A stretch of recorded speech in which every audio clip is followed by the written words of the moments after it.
I think I'm getting ADHD. I hear this all the time. And I want to be very clear about something right off the bat. You cannot develop ADHD in adulthood. It's not possible. And yet, I get why so many people think they are. Things start feeling harder to keep track of. You're more forgetful than you used to be. You're procrastinating more. Life feels a little more scattered. And you start wondering, is this ADHD? I want to help you figure out if what you're experiencing is actually ADHD that you've had all along or something else entirely. I want you to walk away from this feeling clear, calm, and like you know exactly where to look.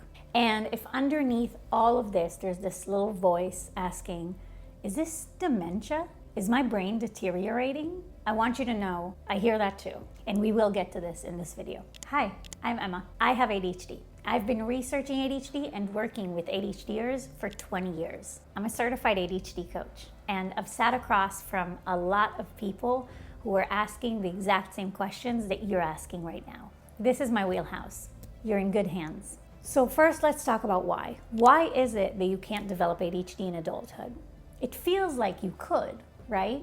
Well, ADHD is one of the most genetic conditions in the world of psychiatry. And that's a huge deal because the world of psychiatry has a lot of conditions. ADHD has been found to be linked not just to one set of genes, but to so many different ones, and it's still being studied, so it's always found to be linked to even more. All of these genes affect you before you're even born and affect how your brain develops. So while ADHD from the outside looks like just a regular person who's like a little messy and disorganized and forgets things a lot, from the inside it's a brain that has very different processes from a lot of other brains. Some things are slower than other brains, some things are faster, some things go like this when other brains go like that, etc. It's a hodgepodge of a lot of things.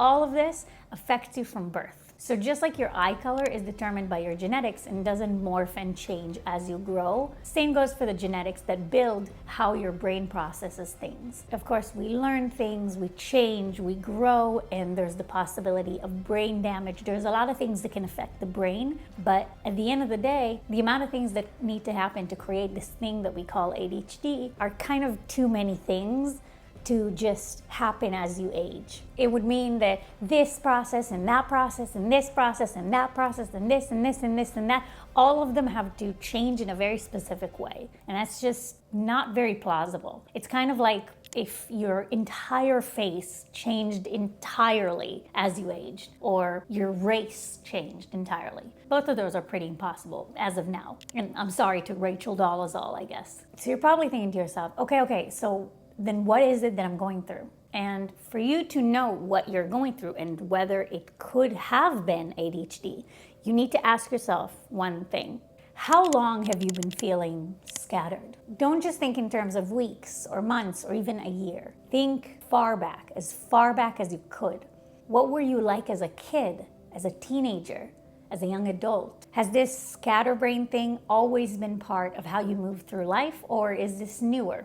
Were there specific things that for everybody else seemed effortless, but for you felt like trudging through mud, like they cost you a world of effort? And I'm not talking because you were going through something emotionally or things are hard, because sometimes things are hard, right? I'm talking like regularly and for no apparent reason, nothing that you can kind of excuse in your head. Also, were you called lazy a lot growing up, or told that you're not living up to your potential? And if so, did it feel true, or did it feel like you were doing so much and working so hard and people thought you were doing bare minimum? And if you're thinking, I seemed fine, I was on top of things, ask yourself, were things actually easy? Like, did it feel easy for me? Or were you actually working twice as hard just to keep up with everybody else? How exhausted were you from doing regular everyday stuff? Think about that kind of thing throughout your life. That's the kind of thing that could tell you if you have and have had ADHD. So what if you looked back and didn't find it? What if you genuinely were on top of things back in the day? What if this really is new?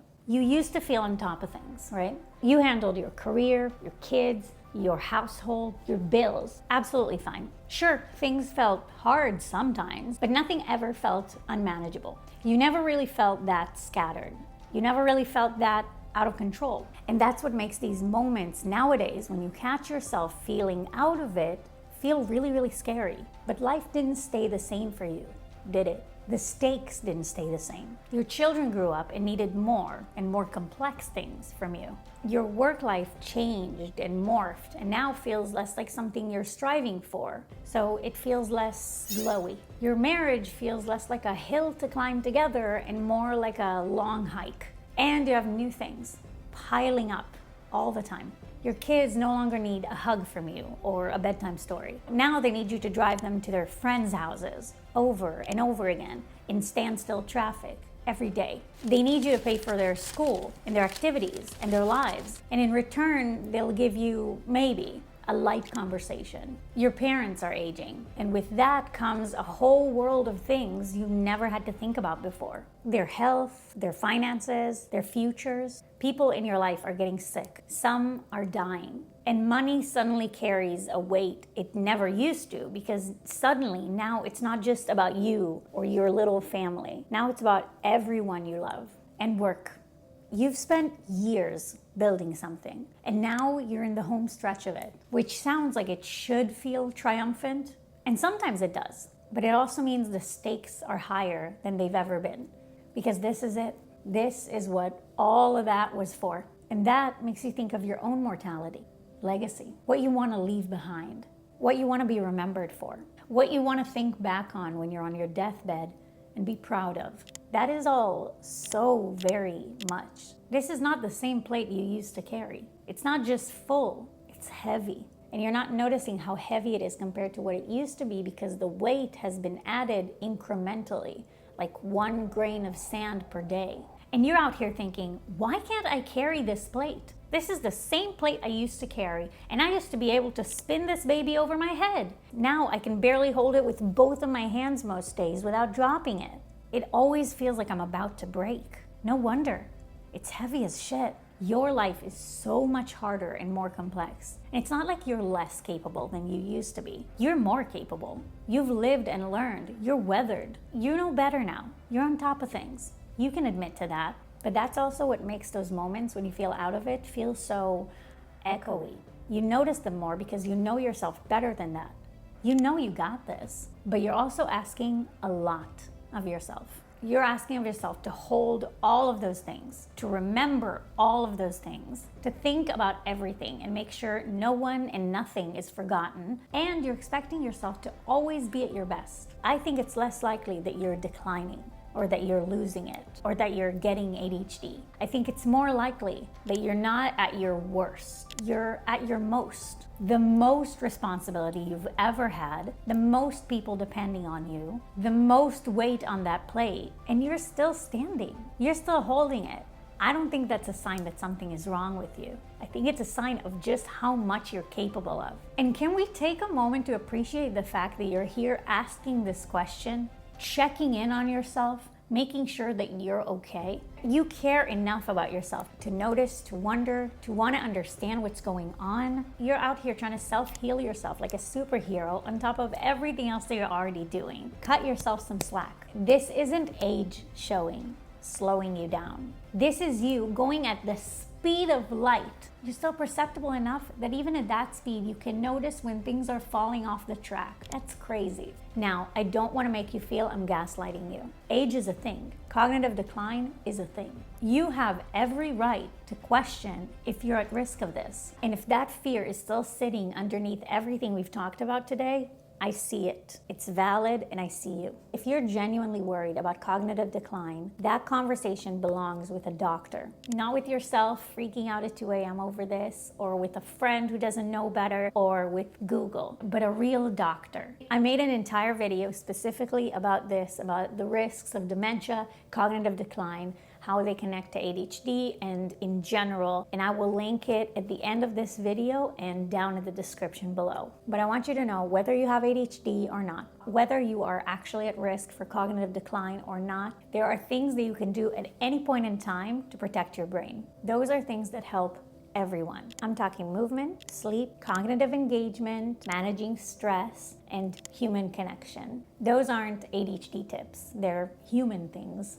And the research on their impact on long-term brain health is really, really strong. So whatever you find out about yourself, You should always remember that taking care of yourself, slowing down, making sure you're happy and de-stressed and doing things that serve you is always a good idea, always. But what about the ones who looked back and did find something, who felt like maybe I do have ADHD, maybe I've had ADHD all along and I never had a name for it? First of all, welcome to the club. It's never too late to find out, and finding out is a really important step. I've linked a self-diagnostic tool in the description below that you can take to get a better sense of where you're at. This is worth going after. Treatment is always worth it. No matter how old you are or how white your knuckles are from years past. You don't get a reward for the whitest knuckles or hardest working masking person. You reward yourself with treatment. Seek diagnosis.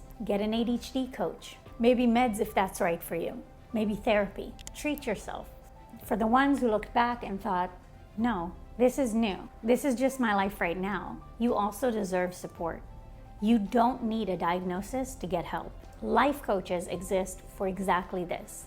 Therapists exist for exactly this. If the overwhelm is real, and it is, you're allowed to ask for help with it. You don't need a label to deserve that. No matter who you are, no matter what is the cause of your hardship or scatter, you noticed yourself and cared enough to watch this video through. And that's not nothing. Take care of yourself. Go after it like you go after everything else. You deserve this. Here's a link to my video about dementia and cognitive decline.